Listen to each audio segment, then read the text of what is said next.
Hola mga ka-wanderer! So, it's Ria with you again and wanted to share with you guys kasi at least before akong magbakasyon, kasama ko ulit itong tatlong to. So, we had meet in Sharjah and plan to kumain sa Steak Corner kasi yun yung nakita namin sa TikTok. And unfortunately, we got disappointed as you can see guys. On my first photos, there is Lumihan. However, before that, pumunta nga kami dito sa Steak Corner dahil nakita namin sa TikTok na maganda yung serving at mukhang masarap naman. Unfortunately, pagdating namin doon, na-disappoint kami kasi hindi yun yung as we expected to see. So, instead of FYI din po pala, wala din po silang card. Instead, lang po, cash. So, ayun, we decided na lang na lumipat at sabi nga namin, dahil ang gusto na, nag-crave talaga ako dun sa pansit nung nakita namin yun sa TikTok at sabi nga din sa TikTok, very masarap at very, convincing talaga. Kaya pumunta kami. So, when we got there, ayun, disappointed. So, we changed to Lumihan. As you can see guys, ayan, naghihintay na kami ng order nito. Then, later on, ayun, mga pinagbi-videohan ko sila kasi nga, it's, another ganap na dito sa UAE kami lang kasing apat ang talagang available na magsama-sama ulit. So, ayun, we have the time and we have the chance na magkita-kita na naman kasi dahil nga sa trabaho and current situation, naming magkita-kita. So, eto, ayan, pumunta kami and while waiting nga nung order namin, somehow, ayun, nag-video ako nung naggandahan kasi ako dun sa place. Parang napaka-calm niya, napakalinis tingnan, at saka parang nakaka-refresh, ayun. And napaka-accommodate din at saka napaka-kind. Ang ganda rin ng service ng waiter sa amin. Actually, nagbigay nga silang 3 dyan ng tip. O, diba? Pack na pack. As you can see, guys, meron din pwede ka rin mag-video. Okay. Unfortunately nga daw, si Bariko is pao, so hindi daw siya makakakanta. Sayang nga lang daw. Diyos ko po. Buti na lang at paos. While ito yung mga tinda nila, may mga kakanin at iba't ibang, anong tawag doon, delicacies meron sila dito.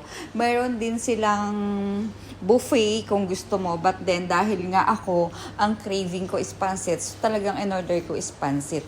Pansit Malabon at saka palabok lang kasi ang meron. So, dahil hindi ko naman ang palabok, akala ko yung pansit Malabon is somehow katulad lang nung Mickey na parang nilutong parang pansit pa rin talaga.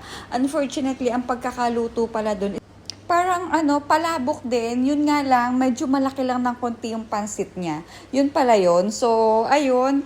And ito yung kanilang buffet. As you can see guys, ayan. I think meron kang 2 ulam, then isang kanin. So, for you guys just to view, ito yung kanilang tinda and ito yung kind of buffet nila. So, it is located nearby in Sharjah City Center, just opposite side, which is near in Corniche Park as well. Next to that, yung restaurant, naalala nyo, kinainan namin ng shawarma na napakalaki. Ayun, doon, magka same area lang sila. And opposite sila ng El Batangueño.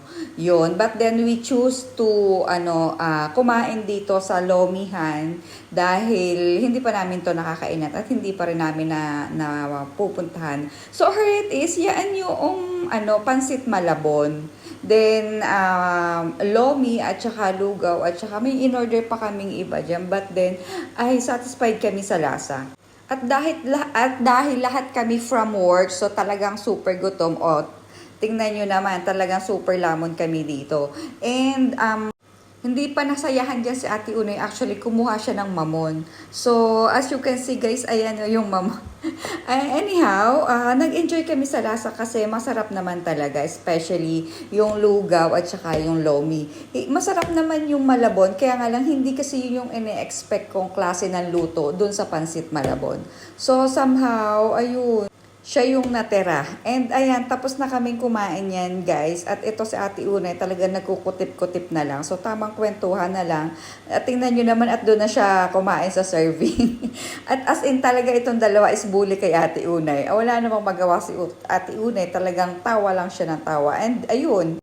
After namin kumain, umalis na rin kami. And ito, lastly, kinuhanan ko nga siya para naman for your reference, guys. Ito yung Pinoy Lomihan dito sa Sarja. And afterwards, ayun, naglakad-lakad na kami papunta sa parking and pauwi na rin kami later on.